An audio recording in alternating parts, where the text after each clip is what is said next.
ಜನಕ್ಕೆ ಅತ್ಯಂತ ವೇಗವಾಗಿ ಬೆಳೆಯುತ್ತಿರುವ ವಾಣಿಜ್ಯ ನಗರ ರಾಣೆಬೆನ್ನೂರು ನಗರದ ಸರ್ವಾಂಗೀಣ ಅಭಿವೃದ್ಧಿಗಾಗಿ ಬಡವರ ಮತ್ತು ಎಲ್ಲ ಜನಸಾಮಾನ್ಯರ ವರ್ಗದ ಜನರ ಬೇಡಿಕೆ ಅಂತ ಏನು ನಮ್ಮ ಕಮಿಷನರ್ ಫಕೀರಪ್ಪ ಇಂಗಳಿಯವರು ಸುಮಾರು ಕೆಲಸಗಳನ್ನು ಮಾಡಿದ್ದಾರೆ. ಅದರಂತೆ ನಾಳೆ ಏನು ರಾಣೆಬೆನ್ನೂರಿನ ಅತಿ ದೊಡ್ಡ ಬಜೆಟ್ ಮಂಡಿಸಲಿದ್ದಾರೆ. ನಿಜವಾಗ್ಲೂ ಆ ಬಜೆಟ್ನಲ್ಲಿ ನಮ್ಮ ರಾಣೆಬೆನ್ನೂರು ತಾಲೂಕಿನ ರಾಣೆಬೆನ್ನೂರು ಶಹರದ ನಿವಾಸಿಗಳಿಗೆ ಕೆಲವೊಂದು ಮೂಲಭೂತ ಸೌಕರ್ಯಗಳು ಬೇಕಾಗಿವೆ. ನಮ್ಮ SRK ನಗರದ ಫಲಾನುಭವಿಗಳು ನಿವಾಸಿಗಳು ಅಲ್ಲಿ ಒಂದು ಬಸ್ ಸ್ಟ್ಯಾಂಡ್ ಮತ್ತು ಮೂಲಭೂತ ಸೌಕರ್ಯವನ್ನು ಕೇಳ್ತಾ ಇದ್ದಾರೆ.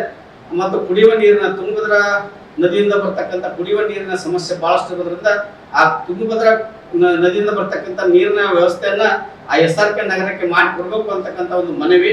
ಅವ್ರಿಗೆ ನಾವು ಹೃತ್ಪೂರ್ವಕವಾದ ಧನ್ಯವಾದಗಳನ್ನು ಹೇಳಿ ಈ ಒಂದು ಮನವಿ ಪತ್ರವನ್ನು ಕೊಡ್ತೇವೆ. ಮತ್ತು ಈ SRK ನಗರದ ಸಾರ್ವಜನಿಕರು ಮತ್ತು ಗ್ರಾಮೀಣ ಭಾಗದಿಂದ ಬರ್ತಕ್ಕಂಥ ಮಹಿಳೆಯರಿಗೆ ವಿಶೇಷವಾದ ಶೌಚಾಲಯದ ವ್ಯವಸ್ಥೆಯನ್ನು ಕುರಿತು ಯಾರು ಮಾತಾಡಬೇಕು ಅಂತಂದೇಳಿ ಅವರಿಗೆ ವಿನಂತಿ ಮಾಡಿ.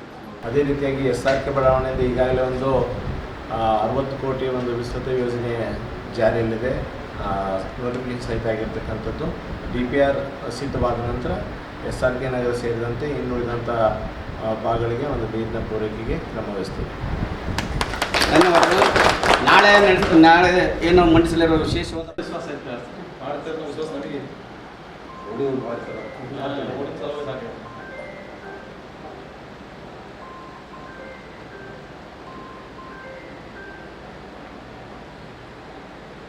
SRK ನಗರದಲ್ಲಿ ಕುಡಿಯುವ ನೀರಿನ ಸೌಲಭ್ಯ ಪೂರೈಸುವುದು ಮತ್ತು ಬಸ್ ಸ್ಟ್ಯಾಂಡನ್ನು ನಿರ್ಮಾಣ ಮಾಡಬೇಕು. SRK ನಗರದಲ್ಲಿ ಸುಮಾರು ST ಹಾಸ್ಟೆಲ್ನಲ್ಲಿ 200 ವಿದ್ಯಾರ್ಥಿನಿಯರು ಹಾಸ್ಟೆಲ್ನಲ್ಲಿ ವಾಸವಾಗಿದ್ದು ಅವರಿಗೆ ಕುಡಿಯುವ ನೀರಿನ ಸಮಸ್ಯೆ ತುಂಬ ಆಗಿರುತ್ತದೆ. ಹಾಗೂ SRK ನಗರದಲ್ಲಿ 250ರಿಂದ 60 ಕುಟುಂಬಗಳು ವಾಸವಿರುತ್ತವೆ. ಕುಡಿಯುವ ನೀರು ಕ್ಲೋರಾಯುಕ್ತವಾಗಿರುವುದರಿಂದ ಶುದ್ಧ ಕುಡಿಯುವ ನೀರನ್ನು ತುಂಗಭದ್ರಾ ನದಿಯಿಂದ 24/7 ನೀರನ್ನು ಪೂರೈಸಲು ಬಸ್ ಸ್ಟ್ಯಾಂಡ್ ಮತ್ತು ಸಾರ್ವಜನಿಕ ಬಸ್ ಸ್ಟ್ಯಾಂಡನ್ನು ನಿರ್ಮಾಣ ಮಾಡುವ ಕುರಿತು ಮಾನ್ಯ ಶಾಸಕರಲ್ಲಿ ಹಾಗೂ ಮಾನ್ಯ ಆಯುಕ್ತರಲ್ಲಿ ನಾನು ಈ ಮೂಲಕ ಮನವಿ ಮಾಡಿಕೊಳ್ತೀನಿ. ರಾಣೆಬೆನ್ನೂರಿನ SRK ನಗರದಲ್ಲಿ ಕುಡಿಯುವ ನೀರಿನ ತುಂಬ ಸಮಸ್ಯೆ ಇರೋದ್ರಿಂದ 24/7 ಹಳಿ ನೀರನ್ನು ಸೌಲಭ್ಯ ಮಾಡಿಕೊಡ್ಬೇಕು ಅಂತ ಮಾನ್ಯ ಆಯುಕ್ತರಲ್ಲಿ ಮನವಿ ಮಾಡ್ಕೊಂಡಿದ್ವಿ. ಮತ್ತು ಬಸ್ ಸ್ಟ್ಯಾಂಡಿನ ಒಂದು ವ್ಯವಸ್ಥೆ ಮಾಡಿಕೊಡ್ಬೇಕಂತ ಸುಮಾರು ಒಂದು 50-60 ಕುಟುಂಬಗಳು ಅಲ್ಲಿ ವಾಸವಾಗಿದ್ದಾವೆ.